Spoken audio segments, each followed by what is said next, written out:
तो हेलो मेरे प्यारे बच्चों, क्या हाल चाल है आप सभी का। आपके अपने परिवार टॉपर अजीत भैया में। तो स्टूडेंट, हमारी टॉप 100 सीरीज की शुरुआत हो गई है और आज है हमारी पहली क्लास। और पहली क्लास में हम लोग पढ़ेंगे साइंस के पहले चैप्टर को, रासायनिक अभिक्रिया एवं समीकरण। इसमें जितने भी इंपॉर्टेंट क्वेश्चन इस चैप्टर से आने वाले हैं, सब क्वेश्चन को हम लोग फिनिश करने वाले हैं। ठीक है, सबसे पहला आपका है संयोजन अभिक्रिया, जो कि बहुत इंपॉर्टेंट टॉपिक है। ये टिप्पणी लिखने में आता है 1 नंबर में। ठीक है, संयोजन अभिक्रिया, चाहे हम संयोजन अभिक्रिया इसको कहें, चाहे हम इसको संकलन अभिक्रिया कहें, चाहे हम इसको योगात्मक अभिक्रिया कहें, तीनों का मतलब बच्चों एक ही होता है। आपको बिल्कुल भी विवश नहीं होना। ठीक है, फिर अगर आपसे कहा जाए, फिर अगला टॉपिक है वियोजन अभिक्रिया।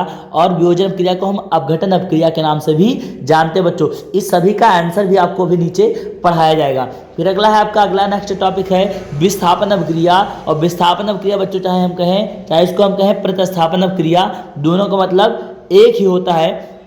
अगला आपका है द्विविस्थापन अभिक्रिया, चाहे हम द्विविस्थापन अभिक्रिया कहें बच्चों, चाहे उभय प्रतिस्थापन अभिक्रिया कहें, दोनों का मतलब एक ही होता है।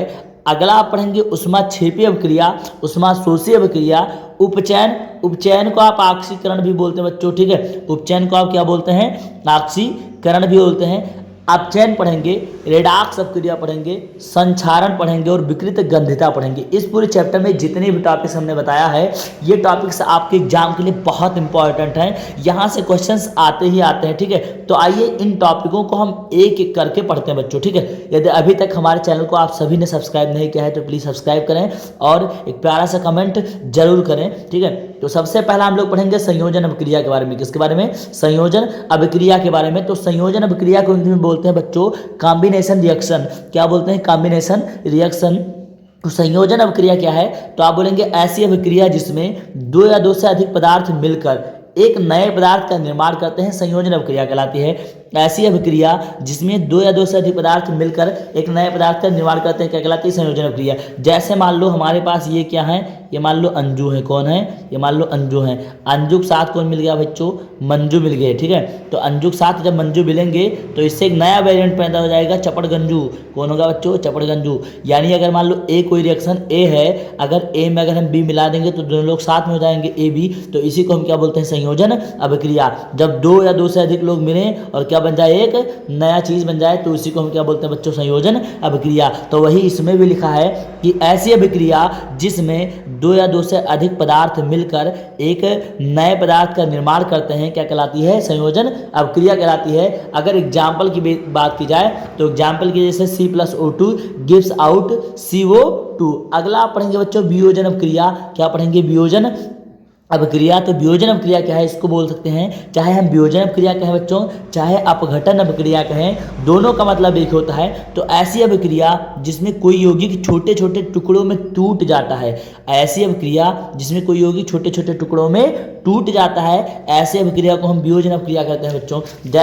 जैसे मान लो ये मान लो कोई पति पत्नी है। ठीक है, ये मान लो पति है और ये कौन है, पत्नी है।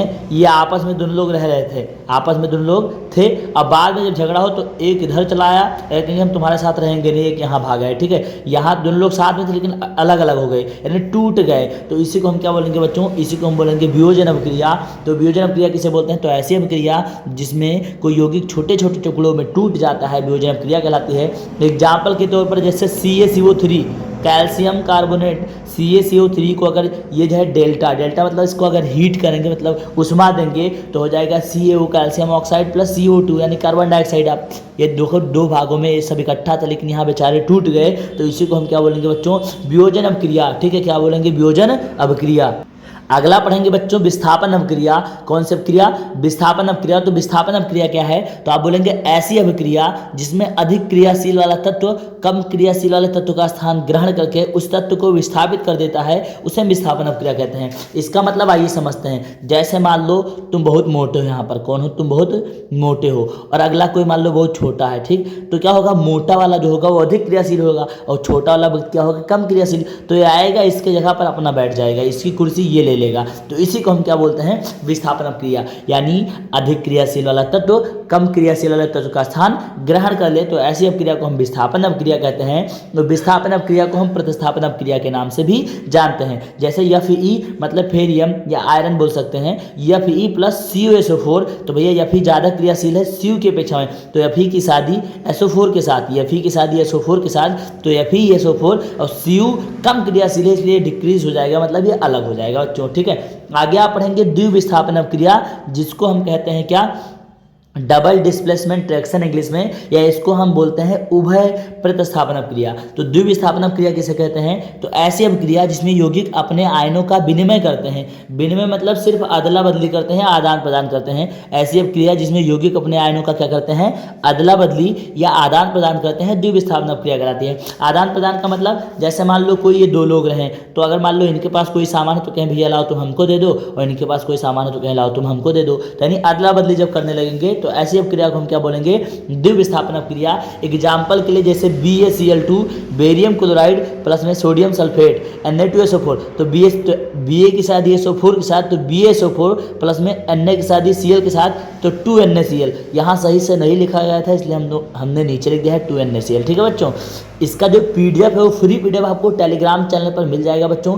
टेलीग्राम चैनल का लिंक डिस्क्रिप्शन में दिया गया है, वहाँ से आप जाके टेलीग्राम से ज्वाइन करके फ्री PDF बहुत अच्छे तरीके से प्राप्त कर सकते हैं बच्चों। आगे आप पढ़ेंगे ऊष्माक्षेपी अपक्रिया, जो आपके एग्जाम के लिए बहुत इंपॉर्टेंट है। ऊष्माक्षेपी, तो ऊष्मा का मतलब होता है ऊष्मा और क्षेपी का मतलब होता है उत्पन्न होना। तो ऐसी अपक्रिया जिसमें ऊष्मा उत्सर्जित होती है या उत्पन्न होती है उसे ऊष्माक्षेपी अपक्रिया कहते हैं। जैसे मेथेन का दहन, CH4 मतलब मेथेन, ऑक्सीजन की उपस्थिति में इसका दहन कराएंगे तो CH4 को अगर 2O2 के साथ, तो C भैया O2 के साथ मिलेगा तो बनाएगा क्या, CO2, और बाद में यहाँ C अगर O2 के साथ मिलेगा तो क्या बनाएगा, CO2, और प्लस में आपका क्या बच जाएगा, जल, और क्या निकलेगी, ऊष्मा निकलेगी। आगे आप पढ़ेंगे बच्चों ऊष्मा शोषी, जिसको बोलते हैं, ये है एंडोथर्मिक, ये है एक्सोथर्मिक। ठीक है, ऊष्मा शोषी अभिक्रिया, तो ऐसी अभिक्रिया जिसमें ऊष्मा अवशोषित, ऊष्मा का मतलब ऊष्मा, शोषी का मतलब अवशोषण कर लेना, तो जिसमें ऊष्मा अवशोषित होती है उसे ऊष्मा शोषी रासायनिक अभिक्रिया कहते हैं बच्चों। एग्जाम्पल के लिए जैसे N2 प्लस O2 तो गिव्स आउट क्या हो जाएगा, 2NO माइनस ऊष्मा, यानी उसमें ऊष्मा क्या हो रही है, ये अवशोषित हो रही है। आगे आप पढ़ेंगे बच्चों उपचयन अभिक्रिया। क्या, उपचयन, तो उपचयन अभिक्रिया को ऑक्सीकरण अभिक्रिया के नाम से भी जानते हैं बच्चों। तो उपचयन अभिक्रिया क्या है, तो ऐसी अभिक्रिया जिसमें ऑक्सीजन का योग होता है, ऐसी अभिक्रिया जिसमें ऑक्सीजन का योग होता है तथा हाइड्रोजन का ह्रास होता है उसे हम उपचयन अपक्रिया कहते हैं। ऑक्सीजन का योग का मतलब इसमें ऑक्सीजन जुड़ता है, और हाइड्रोजन के ह्रास का मतलब हाइड्रोजन की कमी आती है, ह्रास का मतलब कमी आती है, तो उसे हम क्या बोलते हैं, उपचयन अपक्रिया या ऑक्सीकरण अपक्रिया। एग्जाम्पल के लिए बच्चों C+O2 gives out CO2, C, देखो इसमें ऑक्सीजन यहाँ अलग था लेकिन यहाँ क्या हो गया बच्चों, जुड़ गया, मतलब ऑक्सीजन का योग हो गया, तो इसी को हम क्या बोलेंगे, इसी को हम बोलेंगे उपचयन अभिक्रिया। क्या बोलेंगे बच्चों, उपचयन अभिक्रिया। अगला पढ़ेंगे बच्चों अपचयन अभिक्रिया, तो उसी का उल्टा है ऐसी अभिक्रिया जिसमें हाइड्रोजन का योग, देखो उस वाले में ऑक्सीजन का योग होता था और हाइड्रोजन का ह्रास, मतलब हाइड्रोजन में कमी आती थी, लेकिन यहाँ हाइड्रोजन जुड़ेगा और ऑक्सीजन में कमी आएगी, तो इसी को हम क्या बोलेंगे, अपचयन अभिक्रिया। जैसे N2 प्लस में 3H2, तो हाइड्रोजन यहाँ अलग था लेकिन यहाँ जुड़ गया 2NH3, अमोनिया बना लिया, तो इसी को हम क्या बोलेंगे बच्चों, इसी को हम बोलेंगे अपचयन अभिक्रिया। आगे आप पढ़ेंगे रेडॉक्स अभिक्रिया, जो बहुत इंपॉर्टेंट है। ऐसी अभिक्रिया जिसमें उपचयन और अपचयन दोनों साथ साथ हो उसे हम क्या बोलते हैं, रेडॉक्स अभिक्रिया, रेडॉक्स रिएक्शन। रेडॉक्स अभिक्रिया क्या है, जैसे CuO प्लस में H2, यहाँ देखो CuO, यहाँ H2, यहाँ O था, ऑक्सीजन जुड़ा था, लेकिन यहाँ देखो ऑक्सीजन हट गया इसके साथ, और यहाँ देखो हाइड्रोजन था लेकिन इसके साथ ऑक्सीजन क्या हो गया, जुड़ गया, नहीं हट भी रहा है और जुड़ भी रहा है, तो इसी को हम क्या बोलेंगे, रेडॉक्स अभिक्रिया। Cu है तो Cu यहाँ अलग हो गया, H2 के साथ ही O के साथ, तो H2O बना लेगा, तो इसी को हम क्या बोलेंगे, रेडॉक्स अभिक्रिया, रेडॉक्स अभिक्रिया। बच्चों आगे पढ़ेंगे आप संक्षारण, ये टिप्पणी लिखने के लिए आता है। संक्षारण क्या है, तो संक्षारण को आप आमतौर पर कहते हैं जंग लगना। क्या करना, जंग लगना। तो जब कोई भी वस्तु नमी अथवा वायु के संपर्क में आती है, यानी जब कोई वस्तु को हम खुले में छोड़ देते हैं तो कुछ समय बाद आपने देखा होगा कि लोहे में उसके ऊपर एक भूरे कलर की परत चढ़ जाती है, जिसको कहते हैं कि जंग लग गया है। ठीक है, जब कोई वस्तु नमी अथवा वायु के संपर्क में आ जाती है तो वह वायु में उपस्थित ऑक्सीजन, क्योंकि वायु में क्या पाया जाता है, ऑक्सीजन, तो वायु में उपस्थित ऑक्सीजन से अभिक्रिया करके ऑक्साइड में परिवर्तित हो जाती है। वायु में उपस्थित ऑक्सीजन से अभिक्रिया करके किस में परिवर्तित हो जाती है बच्चों, ऑक्साइड में, तो उसे हम संक्षारण कहते हैं। क्या बोलते हैं उसे हम, संक्षारण।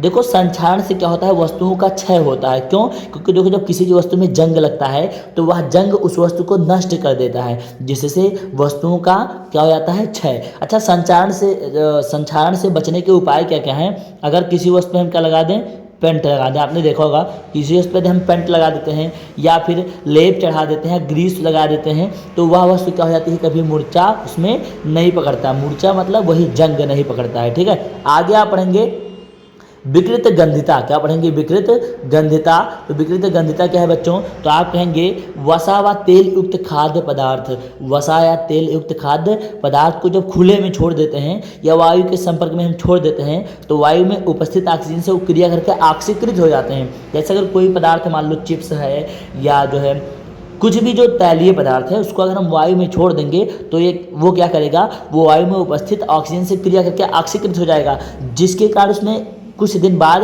क्या करेगी, स्मेल आएगी, कोई विशेष प्रकार की गंध उत्पन्न हो जाएगी। तो इसी को हम क्या बोलते हैं बच्चों, विकृत गंधिता कहते हैं। जैसे आपने देखा होगा अचार, अचार क्या हो जाता है, जब उसको हम खुले में छोड़ देते हो तो अचार या मुरब्बे कुछ दिन बाद क्या हो जाते हैं, खराब हो जाते हैं पूरी तरीके से। तो उसी को हम क्या बोलते हैं, विकृत गंधिता कहते हैं बच्चों। तो आपका चैप्टर फिनिश हुआ, पूरा जो है जितना भी टॉपिक था, अभी इस चैप्टर्स के जितने भी टॉपिक्स को हमने खत्म कर लिया है। अभी इंपॉर्टेंट बाकी है, तो इंपॉर्टेंट ये भी था, सारा इंपॉर्टेंट ही था, लेकिन अभी और कुछ करना है हम लोगों को कि अभिक्रिया कैसे होती है, कैसे क्या होता है, वो भी आता है आपके एग्जाम में, उसको भी कराया जाएगा। तो इसलिए आप लोग चैनल को सब्सक्राइब करके रख लें।